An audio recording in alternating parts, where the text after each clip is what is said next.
My family and I are huge Marvel Cinematic Universe fanatics. We have watched nearly every feature film of the 22-movie MCU franchise, which culminated with Avengers Endgame this spring. This journey of loving MCU, though, began with the very first Avenger to us, which is Iron Man in 2008. I know what you're thinking, parents. Am I sitting here and the commencement speaker is about to talk about Iron Man? Yes. Yes, you are. And yes, I am. I'm going to talk a little bit about Iron Man, but I'm going to talk a lot about life and perseverance and what an unconventional road to success looks like. So, Iron Man is the alter ego billionaire of the technological and science genius and philanthropist Tony Stark. Stark began as a vigilante superhero who was just wanting to stop a few bad guys and live his best life. He eventually was recruited into becoming an integral part of the Avengers, a crime-fighting team that protects the freedom and integrity of the universe from intergalactic predators. While another superhero, Captain America, had become the ordained and official leader of the Avengers, it was Iron Man who was the relational leader. He doesn't have the title, but he does have the influence, the knowledge, the physical ability, the courage, and the determination to do anything. As we watch Iron Man throughout the years, through the trilogy of Iron Man 1, 2, and 3, and the 4 Avengers movies, we noticed that Iron Man's original suit, the Mark I, was fashioned in a cave with scraps of metal when Tony Stark was trying to escape being captured by the Ten Rings group. That suit was much different than the Mark 51 suit that we see in Endgame this past spring. The Mark I is gray, it's bulky, it lacks the signature gold and red colors that we come to know about Iron Man. It lacked contours, and it didn't have any bells and whistles. The number of Iron Man's suit, 51, tells me much about why we should follow his approach to life and leadership.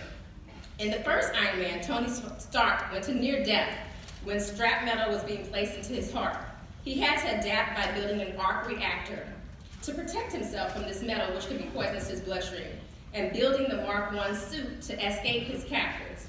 We later find him, over the years, trying to save the day again and again and again. He's getting knocked down and literally falling back to Earth from space due to failures of this particular suit. These failures range from thrusting problems at high altitudes, aiming problems with his cannons, lack of power for hand-to-hand combat, internal temperature instability, and a just general lack of speed. He has built suit after suit that seems great, but then he encounters an adversary that exposes a flaw in this seemingly perfect suit. The resulting failed component in the suit may lead to beating his opponent at the expense of the actual suit that he loves so much, or losing the battle altogether. Tony would then go back to Stark Enterprises and back to his lab and study and work to make the suit better and better.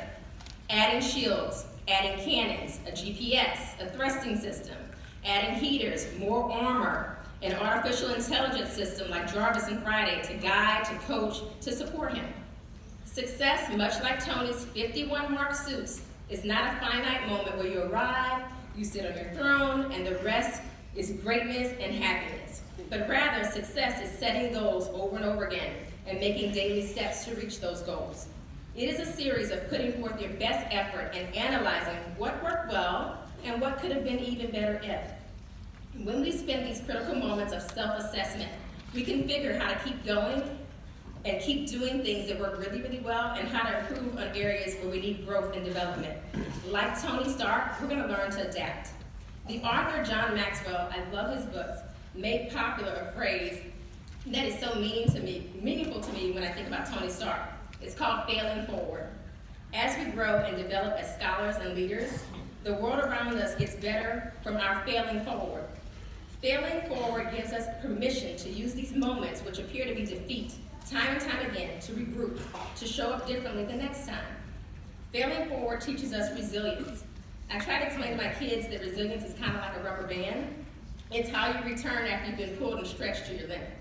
Resilience erases a period and sometimes an exclamation point of defeat and turns it into a comma. Resilience says, this didn't work out this time, comma, but what if I can change? What if I can grow? We can only have the ability to be resilient and recover and fail forward by setting clear goals. These clear goals give us a map, even if we don't take that straight line to the destination. Write those goals down. Refer back to them often. We are a web which depends on others, just like Tony had to depend on Jarvis and Friday. People are not meant to be alone. We communicate through a network and share with others. And when we do so, that support system strengthens us by giving us words of encouragement along the way, comforting us in times of perceived and very real failure. Accountability when we are doing something that's not really healthy for us or wise. Connections also give us opportunities and introductions to meet others. Keep a positive mindset. I find that when I start and maintain a good attitude in the day, that things just kind of have a way of working out no matter how chaotic things get during the meantime. A positive mindset also helps me to have hope in any circumstance. When you have hope, you can go back like Tony Stark did, after moments of defeat, time and time again, and not wallow in your sorrow or dump upon yourself, but ask the right questions with the right spirit to move forward. Failing forward helps us to transform the world by knowing this is never the best we're going to get because we're going to keep trying. We're never going to give up. When you head off to college or directly into the workforce for some, set your goals high. Then let your daily actions and adjustments and adaptations be the bridge between your goals and your accomplishments. Failing forward can be your teacher, to never give up, to never be comfortable, to never be complacent, always striving.